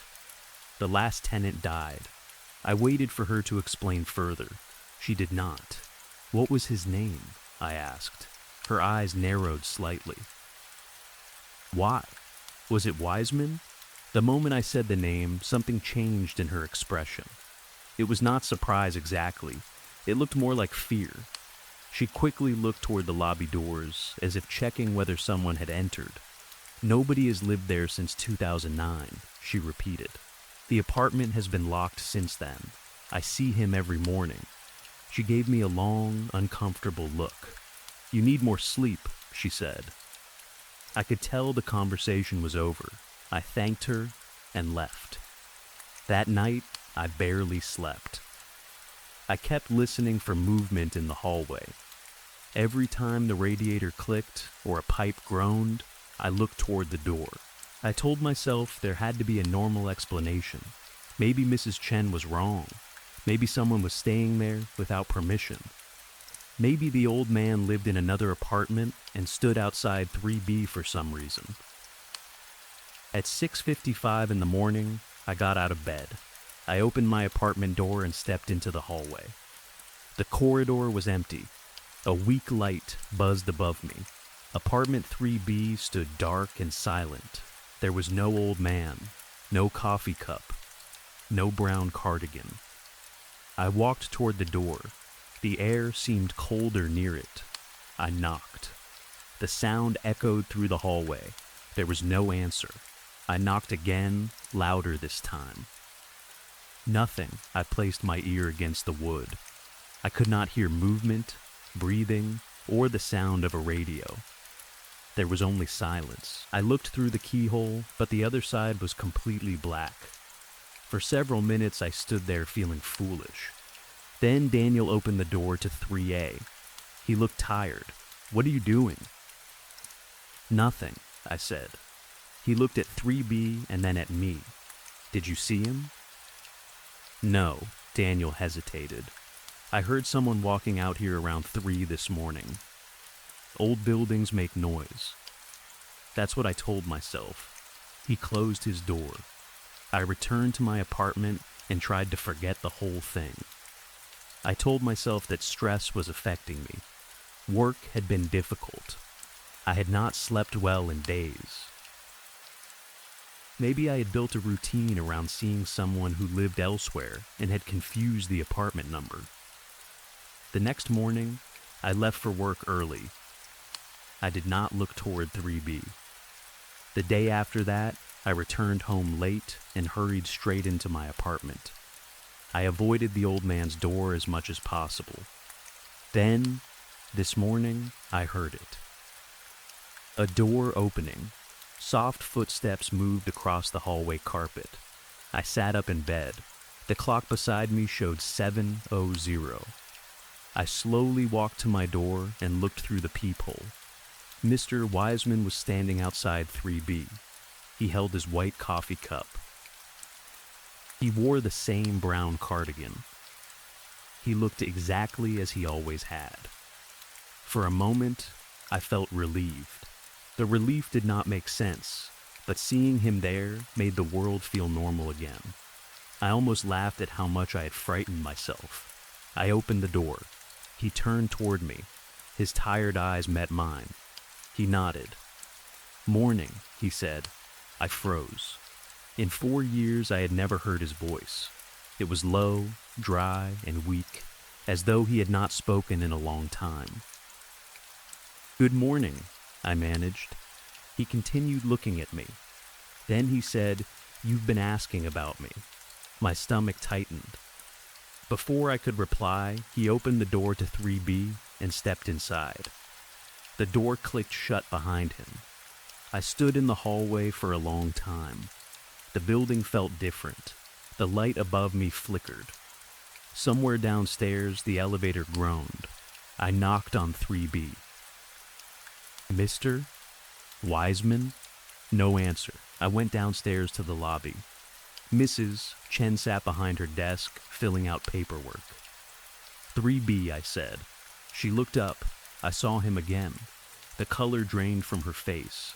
She stared past me toward the staircase. "Don't talk about 3B, she whispered. "What? Just don't." "Why? Who lives there?" She lowered her voice further.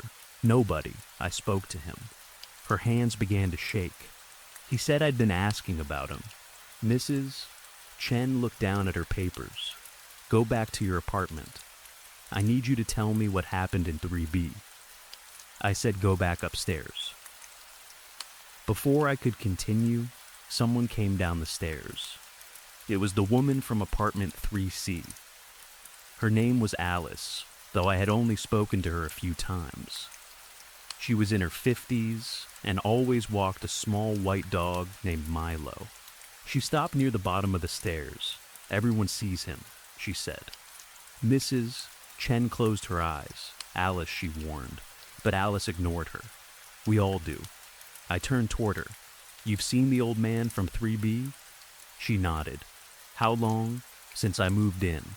"And when was that?" 8 years ago. That made sense. He had been part of the building long before I arrived. Then Alice frowned. "No," she said slowly. "That's not right. What isn't?" "I don't remember seeing him when I first moved in." Mrs. Chen stood up. Enough, Alice looked confused. "I think it started after you came here," she told me. I stared at her. "What do you mean? I'm not sure." She rubbed her forehead. "I've been here longer than you, but I don't remember him being there before you moved in." "But you just said you've seen him for 8 years." "Did I?" Her expression became uncertain. "Yes, I don't think I did." The little dog pulled at its leash and looked toward the stairs. I stepped closer to Alice. "How long has he been there?" She looked past me. "Who?" "The old man." "What old man?" "Mr. Wiseman, the man in 3B. Alice stared at me for several seconds. The confusion left her face. It was replaced by fear. "Nobody knows his name," she said. Then she picked up her dog and hurried out of the building. I looked at Mrs. Chen. She refused to meet my eyes. I returned to my apartment with one thought repeating in my mind. I was not the only person who saw him, but I was the only person who knew his name. The problem was that I did not know where the name had come from. I searched my memory. I could not remember reading it on a mailbox. The name was not written on the door. I had never received his mail by mistake. Nobody had introduced us. I had simply known. Mr. Wiseman, the name felt natural, familiar, and old. That night, I dreamed about apartment 3B. In the dream, I stood inside a dark living room. An old radio sat beside the window, playing music too quietly for me to understand. A coffee cup rested on a small table. A crossword puzzle lay open in the kitchen. Someone stood behind me. I knew it was the old man. I wanted to turn around, but I could not move. He whispered my name, not the name I use now. Another name. A name I could not remember after waking. The next morning, I opened my apartment door at exactly 7. Mr. Wiseman was not standing outside 3B. He was standing outside my door. He held his coffee in one hand. His brown cardigan looked more worn than usual. His face seemed thinner. The skin beneath his eyes was dark. He looked exhausted. He nodded. "Morning," he said. "Morning," I replied. I did not know what else to say. We stood there silently. Finally, he leaned slightly closer. "Don't tell anyone yours," he said. "My what?" He did not answer. He turned and walked toward 3B. I watched him remove a key from his pocket. He inserted it into the lock. The door opened. Before stepping inside, he looked back at me. There was sadness in his face. Then he entered the apartment and closed the door. I remained in the hallway. My hand was still inside my coat pocket. Something metal pressed against my fingers. I pulled it out. It was a key. Not my apartment key. A small metal tag was attached to it. 3B, I stared at the key. The brass was dark and worn smooth. It looked far older than the keys Mrs. Chen had given me when I moved in. I searched my other pockets.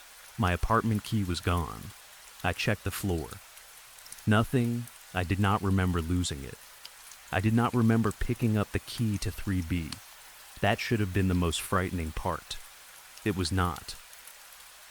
When I looked at the door to apartment 3B, I suddenly knew exactly what was behind it. I did not imagine it.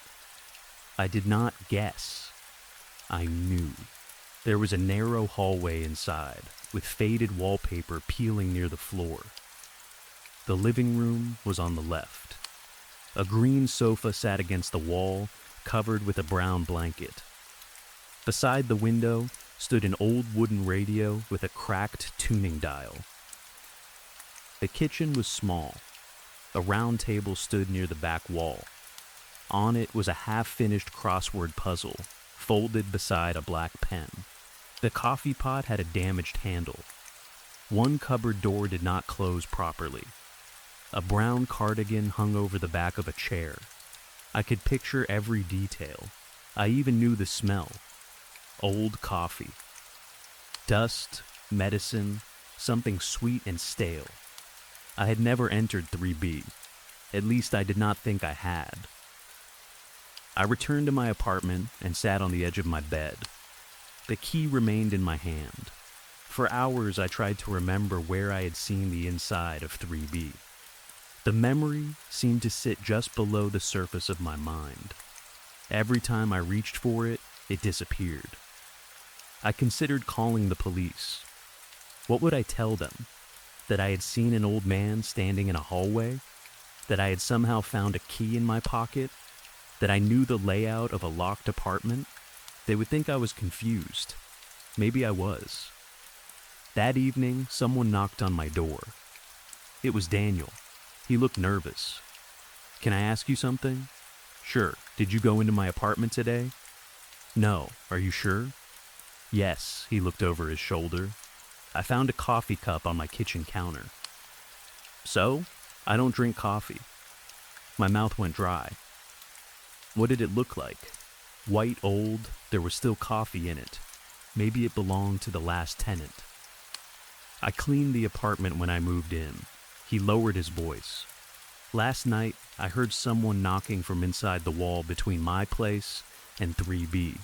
I did not know what to say. Daniel studied my face. "You know something." "No, you're carrying a key." I looked down. The 3B key was still in my hand. I had forgotten I was holding it. Daniel stepped back. "Where did you get that?" "I don't know." He stared at me as if I had threatened him. Then he returned to his apartment and locked the door. That night, I placed the 3B key on my kitchen table. Before going to bed, I checked it 3 times. At 2:14 in the morning, I woke to the sound of a radio. Soft music came through the wall. It was an old song, slow and full of static. I followed the sound into the kitchen. The key was no longer on the table. I found it in my pocket. I did not sleep again. Shortly before 7, I went into the bathroom and looked at myself in the mirror. I looked tired. My skin seemed pale. My eyes had dark circles beneath them. For a moment, I thought I saw someone else reflected behind me. An old man in a brown cardigan. When I turned around, the bathroom was empty. At 6:58, I went to the kitchen. I do not normally drink coffee. I have never liked the taste. Still, I filled the coffee maker with water. My hands seemed to know what to do without me thinking about it. I opened a cupboard and found a bag of coffee I did not remember buying. The smell filled the kitchen. Warm, bitter, familiar, I poured it into a white cup. The cup was old and slightly chipped. I did not recognize it. At exactly 7, someone knocked on my apartment door. I carried the coffee into the hallway. Nobody stood directly outside. Alice was walking past with Milo. She stopped when she saw me. Her eyes moved to the cup in my hand. Her face went white. "Oh," she whispered. She looked at me with a sad expression. It was the way people looked at someone they had not seen in many years. "Good morning, Mr. Wiesman." I opened my mouth. "I'm not." The words stopped. Milo was staring into my apartment. The small dog was not barking. It was not frightened. Its tail moved quickly from side to side. It looked happy. It was watching something behind me. I slowly turned around. The hallway inside my apartment was empty. Then I looked toward 3B. A man stood outside the door. He held a cup of coffee. He wore a brown cardigan. His tired eyes watched me. "Miss Wiseman," Alice frowned. "That's strange," she said. "What?" She looked at the man near 3B. Then she looked back at me. Her expression changed. The color disappeared from her face. No, she stepped away from me.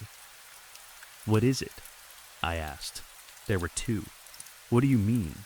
She did not answer. Her eyes moved past me again. This time, she was not looking down the hallway. She was staring at my open apartment door. Slowly, she raised one shaking hand and pointed inside. The other one is still in there. A cup touched the kitchen counter behind me. The small sound of ceramic against wood seemed louder than anything I had ever heard. I looked down at the coffee in my hand. I do not drink coffee. Not yet.